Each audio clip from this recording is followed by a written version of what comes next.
Alvin Faiz, sahabatnya dituding negatif, disebut terseret narkoba, begini reaksi Syakir Daulay.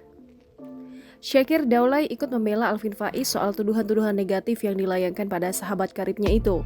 Terlebih baru-baru ini, usai pernikahannya dengan Hendy Rahman, mantan suami Larissa Chow ini diterpa isu tak sedap soal nginap di hotel dengan perempuan hingga memakai narkoba.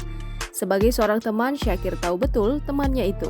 Ia mengatakan jika tuduhan warganet soal perilaku Alvin menurutnya belum tentu benar, sebab belum adanya bukti-bukti yang menguat jika Alvin benar melakukannya. Adik Zikri Daulay ini pun menegaskan kepada warganet jika belum mengetahui kebenarannya, haram baginya untuk melakukan fitnah sebab akan berdampak buruk bagi penyebar fitnah. Syakir juga tak sungkan untuk memuji Alvin Faiz adalah orang yang kuat meskipun usianya yang masih belia.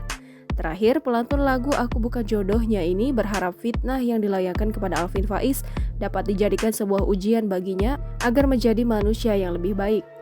Syakir Daulay membeberkan jika Alvin Faiz akan melakukan tes narkoba dalam waktu dekat ini. Hal itu dilakukan mantan suami Larissa Chow untuk mematahkan tudingan negatif yang dilayangkan pada dirinya. Adik Zikri Daulay ini juga ikut kecewa atas pemberitaan negatif terhadap temannya itu.